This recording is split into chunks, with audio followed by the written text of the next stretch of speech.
Nessa tarde, durante os próximos 50 minutos mais ou menos, eu queria abrir um leque para nós meditarmos um pouco naquele documento conhecido como Credo dos Apóstolos. Eu precisei fazer uma ligeira correção no título. O título geral para hoje e para amanhã é o Credo dos Apóstolos, as doutrinas centrais da fé cristã. Eu quero colocar diante de vocês aqueles temas doutrinais, aqueles temas cristãos que são absolutamente negociáveis, que são importantíssimos se nós queremos preservar uma identidade cristã. Antes, uma pequena história, uma história importante aqui para a gente. Eu venho da tradição batista. Geralmente a tradição batista, pelo menos no Brasil, é anticonfessional, anticredal, mas ao ler o livro dos Mártires, me impressionou muito uma história, isso mais ou menos aí década de 90, quando eu tive contato com essa história, quando na época do rei Henrique VIII, talvez você lembre da história, ele, criado no catolicismo, se torna protestante, depois quer voltar para o catolicismo. Nessas idas e vindas, muita gente acabou pagando o preço mais alto pela fé cristã. Mas um casal, pai e mãe, foram convocados à frente de um bispo, de uma diocese, e eles foram interpelados por aquele bispo. A pergunta era a seguinte: é verdade que vocês ensinaram o Pai Nosso, os 10 Mandamentos, o Credo dos Apóstolos em língua inglesa para os seus filhos? E eles disseram, sim, é verdade. Aqueles pais acabaram sendo queimados na estaca e seus filhos desterrados, mesmo novinhos. Ainda que alguns de vocês tenham sido criados nessa tradição anticonfessional, anticredal, nós temos que voltar ao credo hoje. Ele é absolutamente essencial para nos guiar num tempo como nós estamos vivendo hoje. Um grande historiador da igreja, Jaroslav Pelikan, ele faleceu recentemente, ele escreveu o seguinte: o que a igreja de Jesus Cristo crê, ensina e confessa com base na palavra de Deus, essa é a doutrina cristã. A igreja cristã não seria igreja como a conhecemos sem a doutrina cristã. Nós precisamos valorizar os ensinos cristãos, nós precisamos valorizar especialmente a base da nossa fé, aquilo que é mais caro para nós. Nós podemos pensar nesse edifício doutrinal em 3 andares básicos. Nós temos geralmente o primeiro andar, que são essas doutrinas cristãs que eu quero elaborar com vocês hoje e amanhã. Nós temos um segundo andar, que a gente pode chamar de doutrinas protestantes ou evangélicas, e nós temos um terceiro andar, que são aquelas doutrinas distintivas de denominações: batismo, ceia, o sistema de governo eclesial. Não raro, pelo menos na minha percepção, nós somos muito precisos e rápidos para afirmar o segundo nível, as doutrinas evangélicas ou distintamente protestantes, e algumas vezes as nossas principais brigas estão no terceiro nível, aquelas doutrinas que distinguem as diferentes denominações, os diferentes grupos denominacionais. O nosso foco hoje e amanhã será no primeiro nível, aquelas doutrinas que são distintamente cristãs. Colocando de outro ângulo, o que um homem, o que uma mulher, o que um pequeno, um adolescente, um jovem, um adulto precisa conhecer para ser de fato cristão. Esse é o credo apostólico. O que eu quero então aqui é tratar aqueles temas que têm sido reputados como bíblicos, ortodoxos e essencialmente consensuais entre todo o corpo cristão, ou como o pai da igreja do V século, Vicente de Lérins, escreveu, que foi crido em todo lugar, em todo tempo e por todos os cristãos. Ou o que nós vamos tratar aqui é aquilo conhecido como cristianismo básico, o cristianismo puro e simples, aquelas doutrinas que são absolutamente centrais e essenciais para a fé cristã. Avançando mais um pouquinho, deixa eu falar um pouco então sobre o credo e o credo como símbolo de fé. O credo dos apóstolos, ele não foi escrito pelos apóstolos, de forma nenhuma. Algumas lendas antigas que os apóstolos, quando foram se separar em Jerusalém, por época das perseguições, as primeiras perseguições da igreja no livro de Atos, cada um daqueles apóstolos ofereceu uma cláusula e no final os 12 apóstolos deram 12 cláusulas que originaram o chamado Credo dos Apóstolos. Mas isso é uma lenda bonita, mas apenas uma lenda. Na verdade, o Credo dos Apóstolos ele se origina em mais ou menos no século II, século III, vários pais da igreja tratando de fragmentos que lembram o credo apostólico. Por exemplo, quando você lê Irineu de Leão, você lê Tertuliano, você lê Hipólito, eles têm algumas confissões de fé, eles oferecem algumas confissões de fé que têm uma estrutura muito similar ao credo dos apóstolos. Já no século IV, no final do século IV, Ambrósio, que é inclusive tratado nesse livro lançado pela editora Fiel, ele vai numa carta a um encontro de ministros cristãos em Milão falar do Credo dos Apóstolos. Ele é o primeiro escritor cristão a dar esse título para o documento que nós vamos meditar nesses dias. Mas o credo, como nós conhecemos, ele é um produto do século VII, do século VIII. Ele passou a ser empregado na forma como nós conhecemos na França, na época conhecida como a Gália, e na Espanha, ao ponto que aquele grande imperador cristão, Carlos Magno, tornou um documento oficial das igrejas na Gália e na Espanha. Esse documento também era chamado de regra de fé e de tradição, as duas outras expressões usadas para distinguir ou descrever esse documento. Nós temos aí a versão final do Credo dos Apóstolos. Ele é dividido em 3 partes principais, cada parte centrada numa das pessoas da deidade. É, na verdade, o primeiro documento que nós temos claramente trinitariano. Creio em Deus, o Pai Todo-Poderoso, Criador do céu e da terra, e em Jesus Cristo, seu único Filho, nosso Senhor, que foi concebido pelo poder do Espírito Santo, nasceu da Virgem Maria, padeceu sob Pôncio Pilatos, foi crucificado, morto e sepultado, desceu à mansão dos mortos, ressuscitou ao 3º dia, subiu aos céus, está sentado à direita de Deus Pai Todo-Poderoso, de onde há de vir a julgar os vivos e os mortos. Creio no Espírito Santo, a Santa Igreja Católica, a comunhão dos santos, a remissão dos pecados, a ressurreição da carne e a vida eterna. Amém.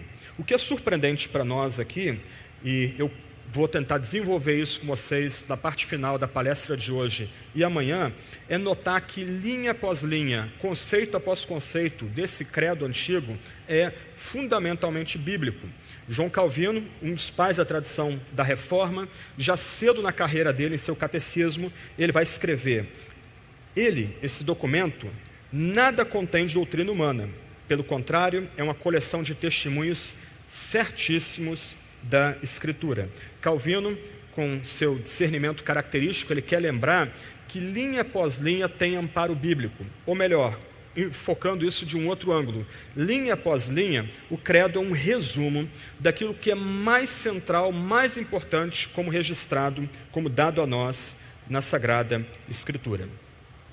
Eu falei do credo como símbolo de fé, e essa é uma expressão importante para a gente, inclusive num tempo como o nosso, onde o cristianismo vai sendo empurrado cada vez mais da esfera pública para os seus templos, para suas esferas basicamente eclesiásticas. De onde vem essa expressão símbolo de fé? Ela era uma expressão comumente usada no meio militar romano.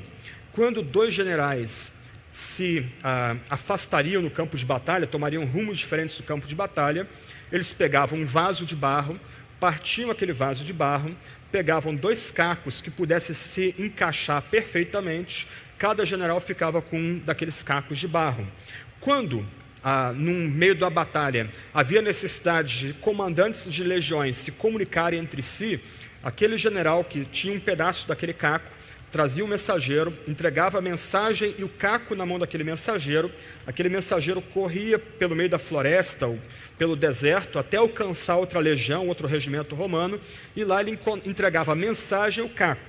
Se aquele caco encaixasse exatamente com o do comandante da outra legião, então a mensagem era legítima, ele tomaria a mensagem e leria a mensagem. A expressão, então, símbolo, retratava uma forma de comunicação exata, precisa no campo de batalha. Daí, os pais da igreja chamarem o credo de símbolo de fé. A ideia é que se cristãos concordassem com essas declarações sucintas e básicas, eles seriam considerados cristãos. Talvez isso soe um pouco estranho para alguns de vocês, ou talvez um pouco radical, mas você tem que lembrar que a gente está falando dos primórdios da cristandade. A cristandade aqui debaixo de tensões com o Império Romano, tensões de um lado de perseguição e outro de aculturação com o Império Romano, pessoas tentando se tornar cristãs, ou para vigiar a liberdade dos cristãos e entregá-los às autoridades romanas, ou algumas vezes para trazer ideias heréticas como o gnosticismo, ebionismo e docetismo para dentro da esfera cristã. Então aqueles primeiros crentes, nesse ambiente de luta e de tensão, eles entenderam ser absolutamente necessário, não só para a saúde da igreja, mas para a sobrevivência da igreja, que houvesse um meio de identificação do que seria o cristianismo mais básico, mais simples, a fé bíblica da forma mais sucinta e mais simples. Ok, essas são algumas palavras introdutórias sobre o que vem a ser credo e também conhecido como símbolo de fé. Nós somos chamados a crer, e o credo começa com uma declaração sucinta: creio. Essa é uma questão básica. Quando nós evangelizamos, quando nós pregamos o evangelho, nós, em nome de Deus, por Jesus Cristo, a gente exige que as pessoas coloquem fé em Deus, coloquem fé em Jesus, invoquem o Santo Espírito. Esse é um ponto. De todo homem, toda mulher é exigido fé. A gente tem que lembrar que nesse ponto não há um autor bíblico que queira provar a existência de Deus a partir da criação. Você não vai encontrar Moisés, Davi, Isaías, João, Paulo, usando argumentos aduzidos da criação para tentar argumentar que Deus existe, como você vê, por exemplo, entre alguns teólogos medievais. A Bíblia pressupõe que Deus existe e a Bíblia exige fé de cada um de nós. Fé é exigida daquele que se aproxima de Deus. Como a gente ouve no Evangelho: eu creio, ajuda-me na minha falta de fé. Quando nós confessamos, quando nós colocamos fé na mensagem evangélica, nós estamos nos confessando homens e mulheres que dependem da graça de Deus. Quando nós colocamos fé em Deus o Pai e em seu Filho Jesus Cristo, nós estamos, na verdade, professando que nós não temos bem nenhum em nós. Muito ao contrário, como Lutero diz, as suas últimas palavras, nós somos mendigos, essa é a verdade. E outro ponto importante é que quando o Evangelho exige fé de nós, a gente é lembrado que a fé que o Evangelho exige da gente é uma fé além da experiência e além da própria razão. Especialmente nesse ponto, quando o Evangelho exige fé daquele que escuta a mensagem evangélica, nós somos lembrados que em algum momento de nossa peregrinação de fé, nós vamos ter que reconhecer os limites da razão. Nós vamos ver isso mais para frente. O credo diz: eu creio em Deus o Pai, no Filho, no Espírito Santo. Talvez alguns de vocês não consigam expor essa doutrina com a profundidade que ela merece ser exposta, ser ensinada. Mas, de outro lado, ainda que você não entenda esse ensino básico da fé cristã, o Evangelho exige que você creia em Deus o Pai, Deus o Filho, Deus o Espírito. Nós reconhecemos os limites da razão. Nos é imposto pelo Evangelho o reconhecimento que a razão tem limites. Como o grande bispo de Hipona diz: portanto, creio tudo que entendo, mas nem tudo que creio também entendo. Tudo que compreendo conheço, mas nem tudo que creio conheço. Quando nós lidamos com fé, nesse primeiro nível, a nossa confiança colocada no Evangelho, na mensagem evangélica, nós somos lembrados que nós cremos reconhecendo os limites da nossa experiência, os limites da nossa fé. Eu creio, é isso que o Evangelho exige da gente. Mas essa fé que a mensagem cristã exige de nós, não é uma fé do âmbito privado. Antes, a Bíblia lembra que nós somos chamados a professar essa fé publicamente e também comunitariamente. Quando nós recitamos o credo, quando nós professamos a nossa fé em público, nós lembramos o que o apóstolo Paulo ensina para a gente em Romanos 10, verso 10. Porque com o coração se crê para a justiça e com a boca se confessa a respeito da salvação. Nós, cristãos, somos convocados, somos ordenados pela Sagrada Escritura a expor a nossa fé em público, a professar nossa fé em público. Nós não devemos agir como alguns simpáticos entre os judeus lá do Novo Testamento, do Evangelho de João, que eles criam em Jesus, mas eles tinham vergonha de confessar publicamente a Jesus como Salvador.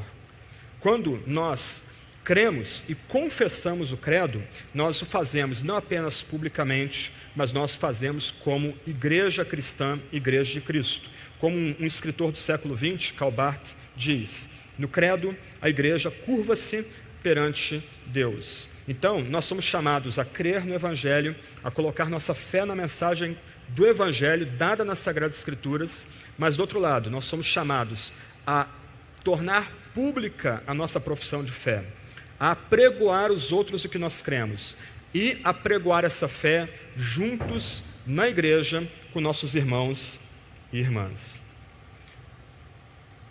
O nosso documento começa: creio.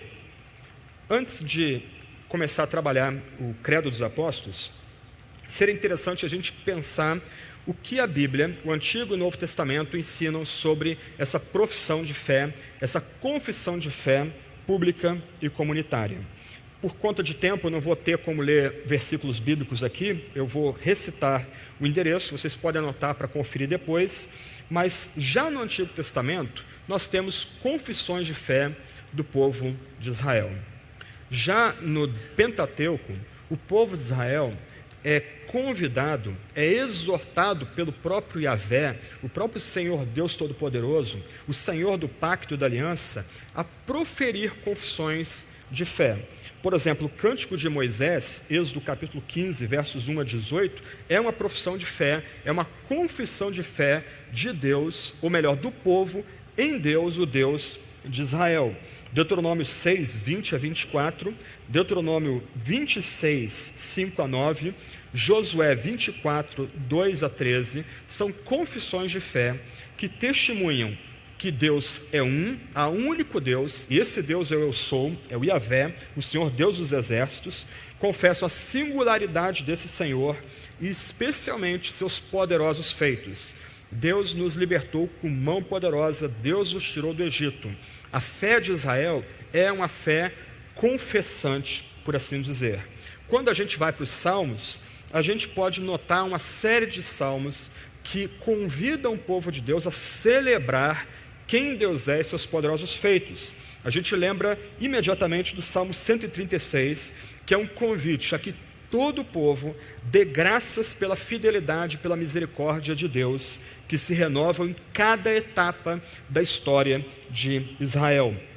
Outros salmos vão nos convocar a proclamar a bondade do Senhor, Salmo 40, 9 a 10, Salmo 96, 1 a 10, Salmo 145, 1 a 7. Então, já em Israel, você tem uma tradição confessional, uma tradição credal.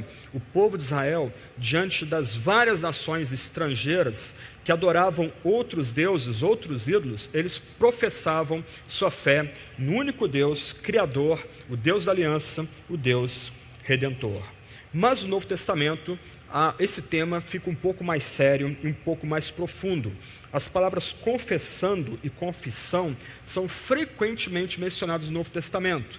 Uma dica para quem quer aprofundar mais esse tema seria depois procurar talvez uma chave bíblica, a quantidade de vezes que essas duas expressões aparecem no Novo Testamento. Por exemplo, em Tito 1,16, uma das últimas cartas do apóstolo Paulo, ele lembra aquele pastor na ilha de Chipre que nós devemos confessar publicamente nossa fé, confessar nossa fé com nossos lábios, mas essa confissão tem que ser acompanhada por boas obras feitas ativamente por aqueles que professam a fé.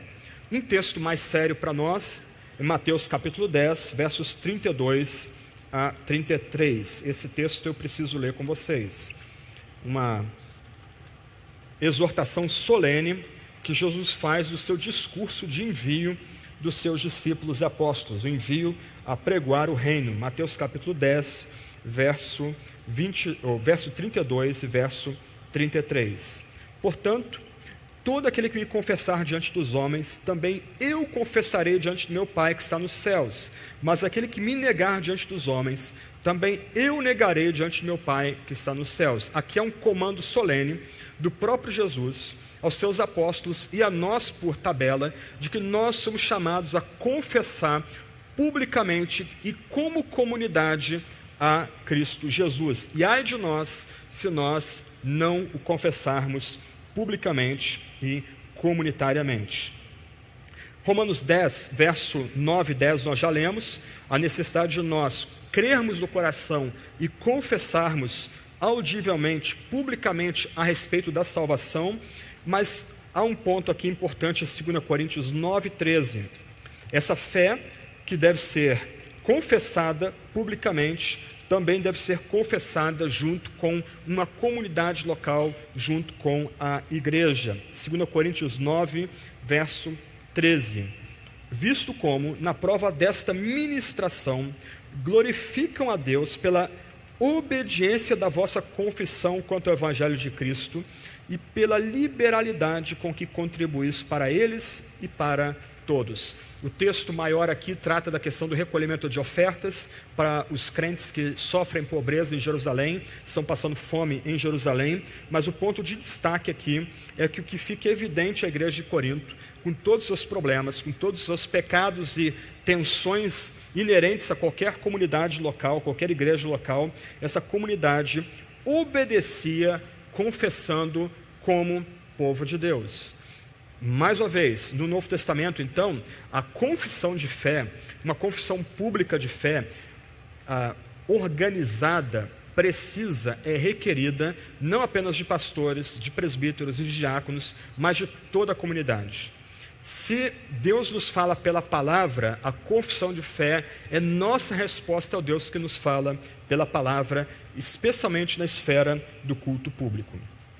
Mas o Novo Testamento também lembra que confessar é algo que deve ser feito com coragem, mas a gente é lembrado também no Novo Testamento que esse confessar pode ter um custo elevado. Você vê isso em João capítulo 9, verso 22, e depois João 12, verso 42. O Novo Testamento também lembra que o cristão deve manter firme sua confissão para evitar se afastar da fé em meio ao sofrimento. Eu queria ler dois versículos de Hebreus. Eu vou pular Hebreus capítulo 3, verso 1 e 2, depois versos 12 e 13, mas eu queria ler Hebreus capítulo 4 e depois Hebreus capítulo 10. Hebreus capítulo 4, 14, é um texto bem conhecido. Tendo, pois, a Jesus, o Filho de Deus, como grande sumo sacerdote que penetrou os céus, conservemos firmes a nossa confissão. Isto é, no ambiente de perseguição, no ambiente de tensões com o mundo, a igreja, essa epístola aos Hebreus exorta a igreja a professar sua fé publicamente, comunitariamente, porque ela tem Jesus como o Filho de Deus como seu grande sacerdote. Por isso a gente pode confessar de forma firme ou manter com firmeza a nossa confissão. Hebreus 10, verso 23 agora.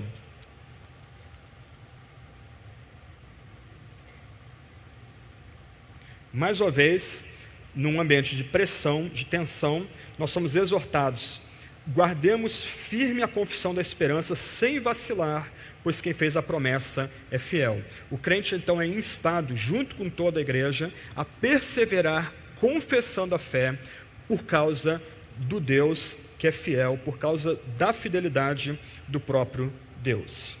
Ok, indo mais um pouquinho. A expressão credo é uma expressão latina, traduzida como creio, mas essa expressão é uma expressão técnica que sumaria, é usada para destacar uma fórmula que sumaria aqueles artigos que são essenciais da fé cristã e que gozam de sanção ou de apoio da igreja.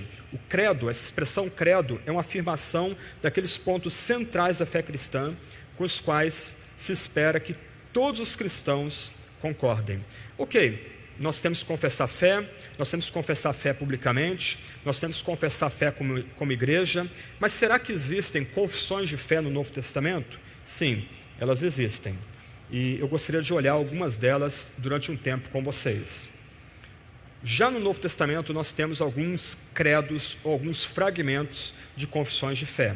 Se você tem alguma familiaridade com o credo, e você lembra um pouco que nós lemos o credo, tenta mantê-lo na mente enquanto a gente for ler algumas passagens aqui. Em primeiro lugar, nós temos no Novo Testamento algumas confissões de fé centradas na pessoa de Jesus Cristo.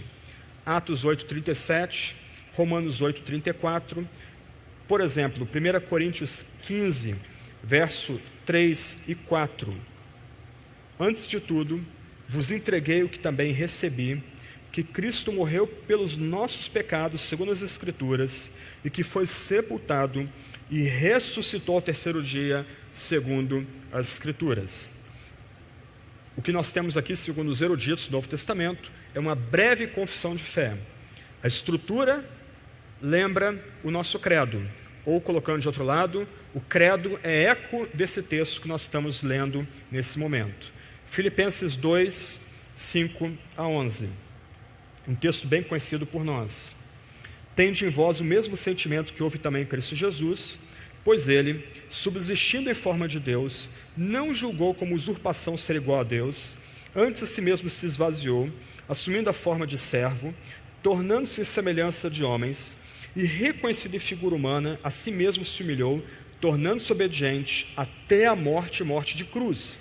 Pelo que também Deus o exaltou sobremaneira, e lhe deu o nome que está acima de todo nome, para que ao nome de Jesus se dobre todo o joelho, nos céus, da terra e debaixo da terra, e toda língua confesse que Jesus Cristo é Senhor, para a glória de Deus Pai. Mais um fragmento confessional. Aliás, alguns estudiosos, como Ralph Martin, têm sugerido que você tenha aqui um hino. Tamanho paralelismo presente no texto bíblico. 1 Timóteo 3,16, 2 Timóteo 2,8, 1 Pedro 3,18 a 22, 1 João 4, 2 a 15, onde o apóstolo lembra que quem nega que Jesus não veio na carne e não é o Filho de Deus, esse tal é do anticristo. Então, já no Novo Testamento, nós encontramos algumas confissões de fé chamadas cristológicas, centradas na pessoa de Jesus Cristo. O segundo ponto, no Novo Testamento, nós encontramos também confissões de fé que magnificam e destacam a glória eterna e a plena igualdade entre o Pai e o Filho. Uma paráfrase do Shema, de Deuteronômio 6, 1 Coríntios 8, verso 6. Provavelmente Paulo aqui está parafraseando, estendendo Deuteronômio 6, verso 4.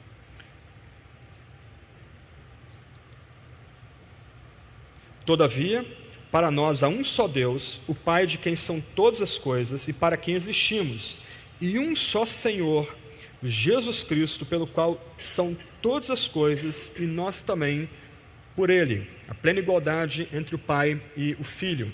Gálatas capítulo 1, verso 5. Nós geralmente lembramos no capítulo 1 dos anátemas paulinos, o único lugar em todo o Novo Testamento que uma distorção da mensagem é tornada maldita. Mas a gente não consegue conectar os versos 6 a 9 com os versos anteriores. Paulo, apóstolo, não da parte de homens, nem por intermédio de homem algum, mas por Jesus Cristo e por Deus o Pai, que o ressuscitou dentre os mortos, e todos os irmãos meus companheiros das igrejas da Galácia, graça a vós outros e paz da parte de Deus nosso Pai e do nosso Senhor Jesus Cristo, o qual se entregou a si mesmo pelos nossos pecados, para nos desarraigar desse mundo perverso, segundo a vontade de nosso Deus e Pai, a quem seja a glória pelos séculos dos séculos. Amém.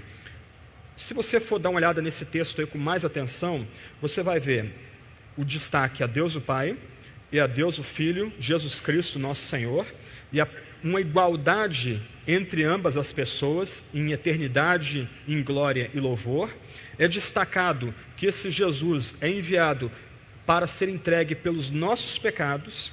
Esse Jesus é entregue pelos nossos pecados para literalmente nos arrancar do mundo mal. O texto destaca que nós recebemos de Cristo graça e paz. Nessa ordem, o texto também fala dos companheiros, da comunhão dos santos da igreja. Paulo, então, aqui oferece aos crentes da Galácia, num período muito anterior do Novo Testamento, provavelmente 49 depois de Cristo, quase o que nós temos no credo apostólico no século VIII. Deus o Pai, Deus o Filho, Deus como o nosso Pai, o Filho como nosso Senhor, como Filho de Deus, morto pelos nossos pecados, nos desarraiga do mundo mal, o Filho que nos dá graça e paz e a comunhão dos santos. Quem então são os malditos aqui? São aqueles que mudam essa mensagem. São aqueles que violam as cláusulas desse credo. Aqueles que abandonam o ensino dos versos 1 a 5, que são anatematizados pelo apóstolo nos versos 6 ao verso 9. Ai de quem muda essa mensagem, diz o apóstolo Paulo nessa passagem. A gente pode lembrar de 1 Timóteo 2, 5 a 6, e um outro texto muito forte, 1 Timóteo capítulo 6, versos 13 a 16. Uma das declarações de fé que eu acho mais bonitas no Novo Testamento. 1 Timóteo 6, versos 13 a 16. Exorto-te perante Deus, que preserva a vida de todas as coisas, e perante Cristo Jesus, que diante de Pôncio Pilatos fez a boa confissão, que guardes o mandato imaculado, irrepreensível, até a manifestação de nosso Senhor Jesus Cristo, a qual, em suas épocas determinadas, há de ser revelada pelo bendito e único soberano, o Rei dos reis e Senhor dos senhores, o único que possui imortalidade, que habita em luz inacessível, a quem homem algum jamais viu, nem é capaz de ver, a ele honra e poder eterno. Amém. O Pai e o Filho sendo glorificados, sendo tratados com igual reverência, igual respeito, igual glória pelo apóstolo Paulo. 2 Timóteo 4, verso 1, um juramento solene que Paulo exige de Timóteo no fim da sua carreira, seria mais um credo centrado no Pai e centrado no Filho. Mas já no Novo Testamento, nós temos credos, confissões de fé, com essa estrutura presente no credo dos apóstolos, ou da onde o credo dos apóstolos chega a nós. Um texto muito conhecido por todos nós aqui é Mateus 28, verso 19, famosa passagem da grande comissão, onde Jesus diz: ide, portanto, fazei discípulos de todas as nações, batizando-os em nome do Pai, do Filho e do Espírito Santo. Essa estrutura trina é que vai dar origem ao credo como nós temos hoje. Uma outra passagem importante, Romanos 1, versos 1 a 4. E antes de ler a passagem, no meio do verso 4, você tem a expressão Espírito de Santidade. Geralmente, eu estou usando a ARA aqui, eu não sei qual a tradução que você está usando, geralmente em nossas versões essa expressão ela é grafada em minúscula, o que eu entendo que é um erro. Na verdade, Espírito de Santidade aqui é um hebraísmo, o autor, Paulo, ele estava tratando do Espírito Santo. Então, o ponto aqui é que nós deveríamos grafar essa expressão como maiúscula, o Espírito de Santidade é o Espírito Santo. Nota a estrutura tríplice, Deus, o Pai, o Filho, o Espírito, e nota os temas do credo presentes nessa passagem. Final do verso 1, o Evangelho de Deus, o qual foi por Deus, outrora prometido por intermédio de seus profetas das Sagradas Escrituras, com respeito ao seu Filho, o qual segundo a carne veio da descendência de Davi e foi designado Filho de Deus com poder, segundo o Espírito de Santidade, o Espírito Santo, pela ressurreição dos mortos, a saber, Jesus Cristo, nosso Senhor. O que Paulo destaca aqui é essa ação trinitariana na revelação do Evangelho. O Evangelho é de Deus. Deus deu o Evangelho pelos profetas na Sagrada Escritura. A Sagrada Escritura fala de Jesus Cristo, Filho de Davi, Filho de Deus. Esse Jesus Cristo é entregue pelos nossos pecados. O Espírito Santo, o Espírito Criador, o mesmo Espírito que soprou em Gênesis capítulo 1, é esse Espírito que tira Jesus dentre os mortos e aponta Jesus, ou dá um novo nome a Jesus, Filho de Deus com poder. Então, mais uma confissão trinitariana presente no Novo Testamento. 2 Coríntios capítulo 1, versos 21 a 22. 2 Coríntios 1, versos 21 a 22.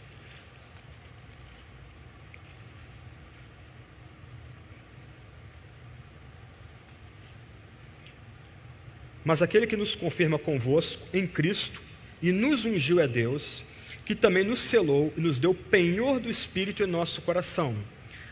Curiosamente, diferente das duas outras passagens que nós lemos, onde a ordem é Deus o Pai, o Filho e o Espírito Santo, aqui Jesus ganha destaque. Jesus é colocado em primeiro plano. Cristo, Deus, o Espírito. Uma forma muito sutil de Paulo de lembrar a plena igualdade das três pessoas divinas. Você vira as páginas da sua Bíblia um pouquinho, 2 Coríntios 13, 13, em algumas Bíblias 2 Coríntios 13, 14, você tem de novo a bênção apostólica. A graça do Senhor Jesus Cristo e o amor de Deus e a comunhão do Espírito Santo sejam com todos vós. Mais uma vez, Paulo destaca o Filho em primeiro lugar. Algumas vezes eu noto pastores na bênção tentando ajudar o texto bíblico, colocando Deus o Pai em primeiro lugar e depois o Filho em segundo lugar. Mas o padrão bíblico é o Filho em primeiro lugar.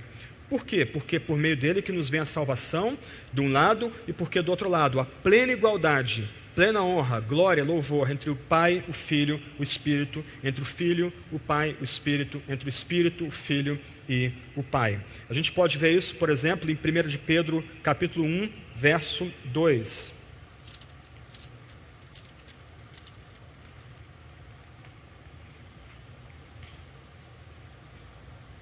Aqui a ordem é um pouco modificada agora.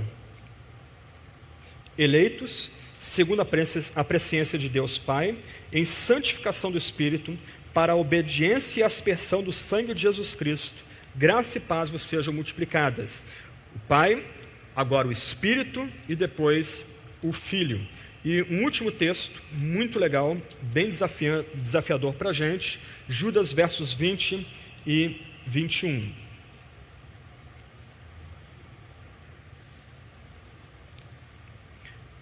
Vós, porém, amados, edificando-vos na vossa fé santíssima, orando no Espírito, guardai-vos do amor de Deus, esperando a misericórdia de nosso Senhor Jesus Cristo para a vida eterna. Aqui o Espírito ganha preeminência, ele é destacado na sua plena igualdade com Deus e depois com Jesus Cristo. Nota, fórmulas centradas nas três pessoas da divindade, o Pai, o Filho e o Espírito Santo. Qual é o meu ponto aqui? Estudo bíblico que a gente está fazendo bem rapidinho. Eu sou batista, não muito convicto, admito, mas eu sou batista. Foi criada a tradição batista. Desde cedo, eu escutava mais ou menos a seguinte frase: nem o credo, só a Bíblia. A noção é que na tradição de onde eu vim, não haveria necessidade de confissões de fé. Não haveria necessidade de credos, como o credo dos apóstolos ou o credo niceno constantinopolitano. O que era importante era o texto bíblico. Ok. À luz do que nós estamos considerando aqui, muito rapidamente, é que essa declaração, ainda que tenha um ar de piedade, ela é profundamente ingênua, pensando em termos de teologia, e do outro lado, pensando em termos de Bíblia, profundamente antibíblica. O povo de Deus é comandado pelo próprio Deus a expressar sua fé de forma lógica, de forma racional, de forma sucinta, em que não haja possibilidade de debate. Por que essa noção de nem um credo, só a Bíblia, ela é teologicamente ingênua ou inocente? Porque todos nós interpretamos o mundo através de pressupostos. Eu não tenho como desenvolver esse ponto aqui, eu só posso indicar, por exemplo, as obras de Francis Schaeffer, Cornelius Van Til, e num nível um pouco mais introdutório, o primeiro capítulo da minha teologia cristã e também o primeiro e segundo capítulo da teologia sistemática, mas o ponto é, nós interpretamos o mundo e esse livro diante de nós a partir de pressupostos. Nós interpretamos o mundo e esse livro diante de nós a partir de algumas verdades tão óbvias que a gente mal as examina. Colocando de outro ângulo, não há, pensando em termos bíblicos, estritamente bíblicos, não há interpretação livre de pressupostos. Não há como chegar à Escritura ignorando a tradição cristã, ignorando o nosso pano de fundo social, cultural. Nós, muitas vezes, levamos essa bagagem, esses axiomas, esses paradigmas, muitas vezes para a Bíblia, muitas vezes lendo a Bíblia com esses óculos ou com essas ideias entrando pela porta dos fundos. Quando a Bíblia lembra que nós temos que ser confessionais, a Bíblia lembra que sem credo não há correta interpretação do texto bíblico. Ou colocando de outro ângulo, lembrando da famosa frase de Moisés Silva, um erudito do Novo Testamento, não há exegese sem teologia sistemática. Eu não tenho como desenvolver esse ponto, mas a ideia, tentando unir algumas linhas que nós estamos traçando aqui, é que, de um lado, nós aceitamos a confissão de fé da igreja e a usamos como óculos para interpretar a Bíblia. E quando nós chegamos à Bíblia, 2 pontos. Nossa fé, essa fé básica que nós recebemos, ela é confirmada, mas do outro lado ela também é expandida e fortalecida.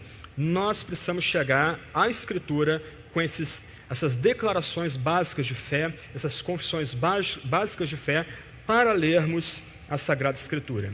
Quando nós não nos aproximamos da Escritura com o credo em mente, com o credo na boca e no coração, fatalmente outras pressuposições estranhas e repulsivas à fé vão entrar no jogo.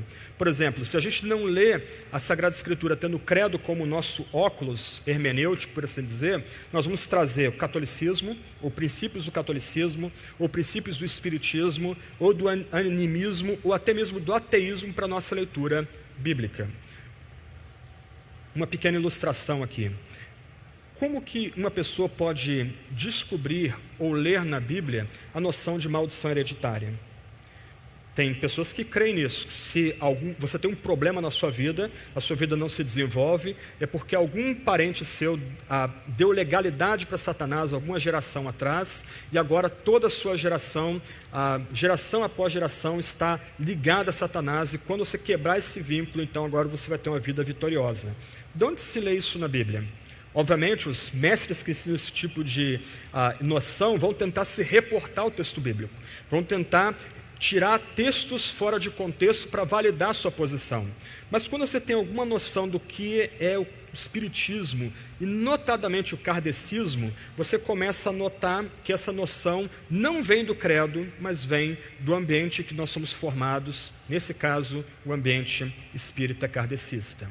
Nós não temos como chegar à Escritura sem pressuposições. Nós não temos como chegar à Escritura sem algumas ideias básicas para interpretar a Sagrada Escritura. O Credo dos Apóstolos funciona como esse modelo, esse paradigma que vai nos ajudar a interpretar corretamente a Sagrada Escritura.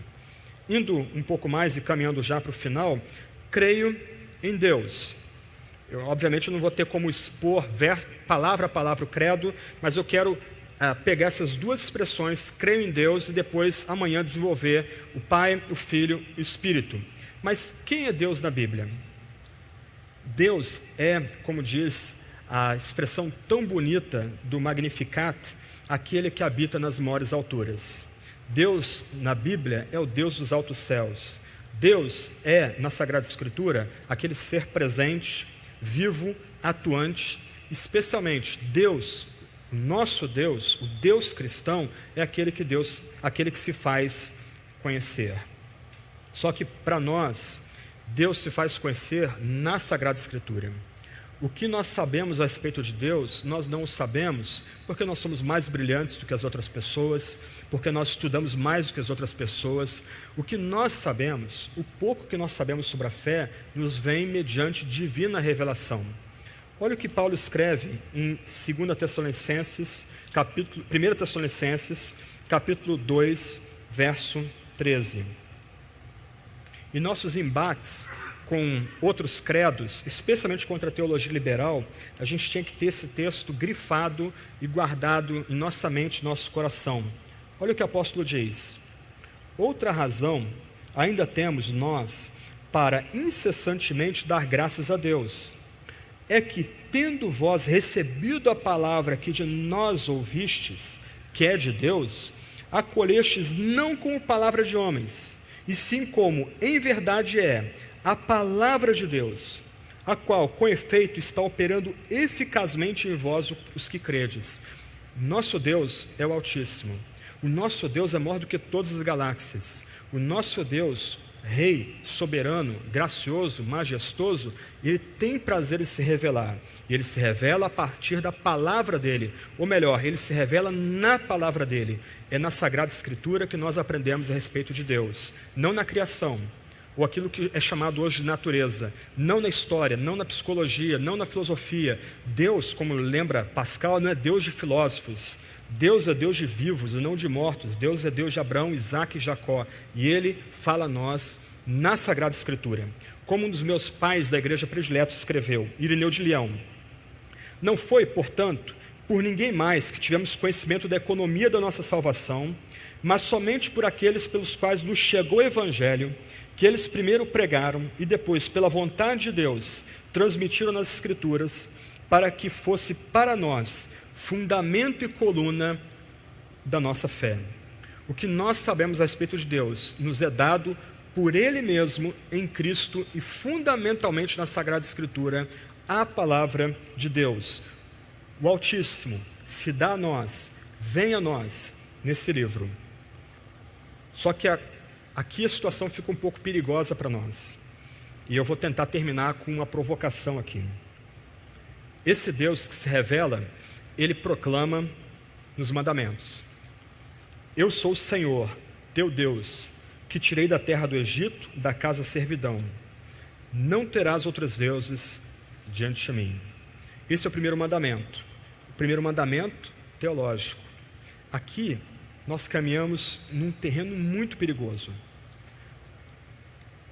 Quando nos perguntam quem é o Deus em que você crê, ou o que você quer dizer com crer em Deus, como nós respondemos?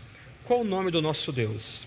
O nome do nosso Deus, do Deus que se dá nas Sagradas Escrituras, que vem a nós nas Sagradas Escrituras, que tem as Escrituras como seu berço, é Pai, Filho e Espírito Santo.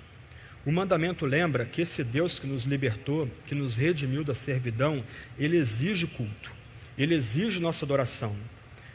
E se nós nos pegarmos adorando um outro Deus, que não Deus Pai, Deus Filho, Deus Espírito, nós estamos em idolatria. Nós estamos prestando uma oração que é repulsiva a esse Deus nas sagradas alturas. Nós estamos prestando culto e levantando mãos para um Deus que repudia um culto que não é dado a Ele. Eu falei há pouco que a fé reconhece os limites da razão. Agostinho escreveu uma obra maravilhosa da Trindade. Quase 600 páginas, edição brasileira, sobre o dogma trinitariano. Gastando muito tempo meditando de forma bíblica, teológica, psicológica, espiritual, sobre quem é o Pai, Filho e Espírito. Mas ele conta que ele teve um sonho. Ele levou mais ou menos 14 anos escrevendo essa obra, que é talvez a obra mais importante que esse homem preparou. Mas ele disse que no sonho ele está andando por uma praia e ele vê um menino cavando um buraco nessa praia. E esse menino pega uma concha, corre na água, enche a concha com água e joga água naquele buraco e vai fazendo esse caminho várias vezes. E Agostinho vira para ele e diz: o que você está fazendo? E o menino diz: eu estou pegando o mar para botar nesse buraco. E Agostinho diz: mas isso é impossível. E Agostinho disse que no sonho aquele menino riu com um riso angelical e disse: o que é mais fácil? Eu encher esse buraco com a água do mar ou você escrever sobre a Trindade? Há um momento que nós temos que confessar o mistério. Há um momento que a gente tem que parar e dar glória. E Agostinho faz isso da Trindade. Ele vai gastar as últimas páginas do livro, quase 60, 70 páginas, dando glória ao Pai, glória ao Filho, glória ao Espírito. Uma hora a gente tem que dizer: nós estamos diante do mistério, a gente tem que parar. Mas do outro lado, nós somos exortados a confessar: eu sou o Senhor teu Deus, que te tirei da terra do Egito, da casa da servidão. Não terás outros deuses diante de mim. Quando nós nos reunimos para culto, estamos prestando adoração baseada numa visão defeituosa de Deus, numa visão inferior de Deus. Esse culto é repulsivo. Esse culto é fundamentalmente idolátrico. É um culto que Deus não aceita. Se você tem uma visão defeituosa da relação entre o pai e o filho, ok, você tem sérios problemas. Nós estamos aqui literalmente naquela rocha que despedaça o nosso barco no meio do mar. Se você tem uma visão do Espírito Santo como uma mera energia impessoal, uma mera energia que ajuda o Pai e o Filho, ok, você tem sérios problemas, a sua teologia tem sérios problemas. Quem é o nosso Deus? Quando nos perguntam qual o nome do seu Deus, nós temos que professar com o credo, com a igreja, com o Novo Testamento. O nosso Deus é Pai, Filho, Espírito Santo. Eu creio, nós cremos, todos nós cremos a uma só voz, que Deus é o Pai, o Filho e o Espírito Santo. Esse Deus, o Deus trino da glória, o Deus que compartilha eternidade, majestade, beleza, poder, eternidade a eternidade, esse Deus nos livrou com mão poderosa. A Ele nós confessamos, a Ele nós adoramos, a Ele prestamos culto. Esse Deus que existe em amor por toda a eternidade, o Pai amando o Filho amando o Pai amando os piores pecadores, entregando os pecadores ao Filho, e o Filho se entregando pelos piores pecadores. O Espírito como vínculo de amor entre o Pai e o Filho, um amor pessoal, um amor que é resistido, um amor que sente ciúmes, um amor que se dá. Esse Espírito Santo tem prazer em aplicar aos piores pecadores o que Cristo alcançou por eles no Calvário e atrair esses piores pecadores como uma nova comunidade, uma santa comunidade, o Cristo total na terra, o templo do próprio Espírito. Eu sou o Senhor, teu Deus, que te tirei da terra do Egito, da casa de servidão. Não terás outros deuses diante de mim. Nós vamos parar por hoje. Amanhã, o que eu gostaria de fazer é destacar os 3 temas principais do credo: creio no Pai, no Filho, no Espírito, destacar alguns ensinos básicos deles, como esses ensinos são importantes para a leitura bíblica, e concluir com algumas dicas práticas de como nós devemos nos portar para recuperar essa tradição confessional tão necessária para nós em nosso país. Vamos orar e a gente se despede nesse momento à tarde aqui. Senhor Deus, Tu és o Pai, o Filho e o Espírito. Glória seja dada ao Pai, glória seja dada ao Filho, glória seja dada ao Espírito. Tu és o único Deus vivo e verdadeiro. Fora de Ti, ó Deus uno e trino, trino e uno, só a loucura, só a morte, só a inferno. Senhor, venha a nós. Pai, dá-nos a alegria de sermos Teus filhos em adoção. Ó Espírito, ilumina nossa mente, aquece nosso coração. Ó Deus trino, uno e trino, eterno, santo, cheio de glória, majestade, Deus Todo-Poderoso, Pai, Filho e Espírito, ajuda-nos a professar o Teu nome nesse tempo. Ajuda-nos a louvar o Teu nome nesse tempo. Ajuda-nos a dar glória ao Teu nome nesse tempo. Não como crentes sozinhos do mundo, mas como Tua santa igreja, como Teu povo nesse país. Porque em Teu nome mesmo que oramos. Amém.